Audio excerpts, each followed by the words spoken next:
The International Transgender Day of Visibility is in just 5 days.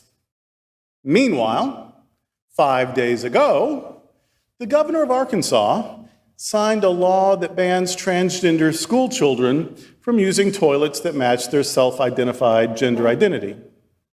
The governor said that schools are no place for the woke agenda. I wish enlightenment was as simple as not caring where people tinkled. Arkansas is the 4th state to impose anti-trans bathroom laws on students. Won't be the last.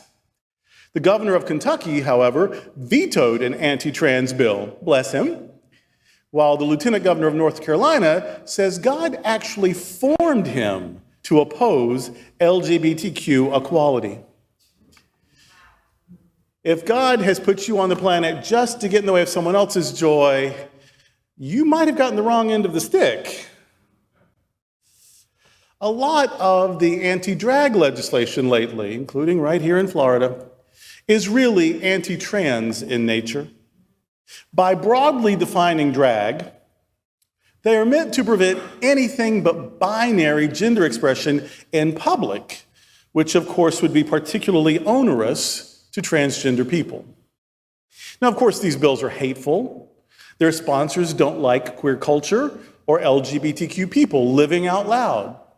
And anything that threatens patriarchy, as transgender affirmation does, terrifies them. So their response is to try to erase and silence anything beyond binary gender norms.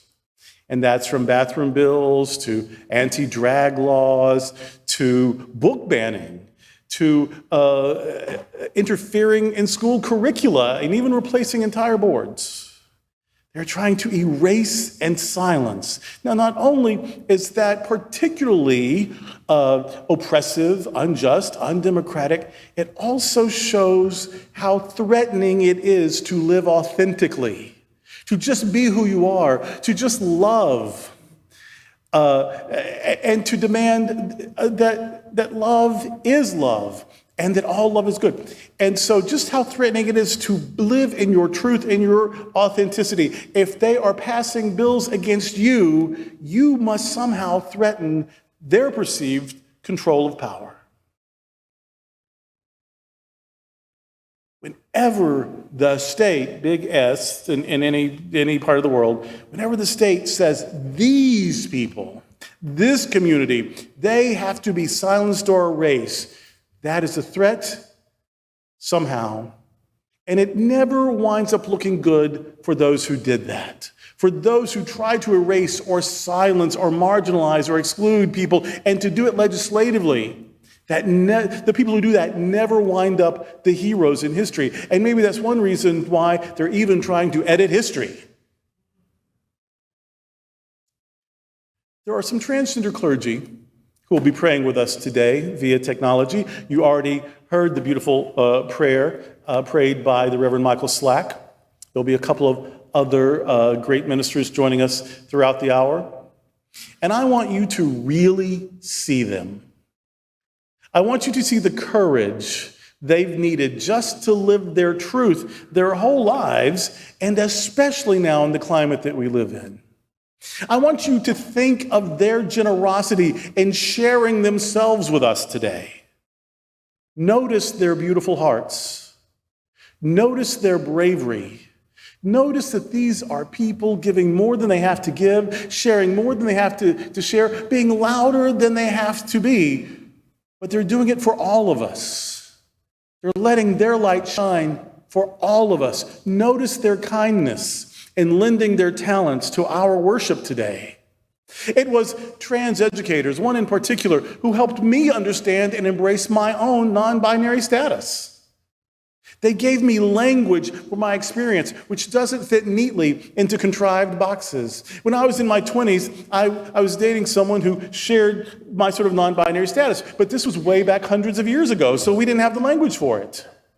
And so what we did was we said, if that's what a man is, that ain't us, and we're okay with that, but we're not women, what are we?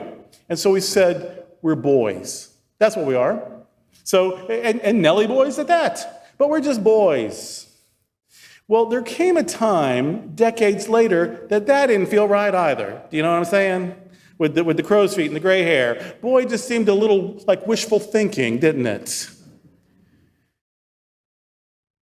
Well, these trans educators helped me find language for my experience that doesn't fit into a false narrative of contrived binaries. You see, when people live their truth, it is a gift to us all. My clarion call today is to notice and appreciate our transgender siblings. How easy is it? Just to notice and appreciate. You may find out something about yourself.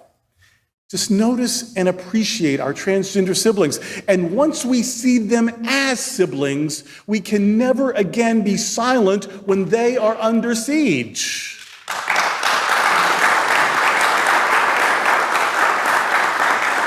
May God's blessing be upon our transgender friends and neighbors. Amen.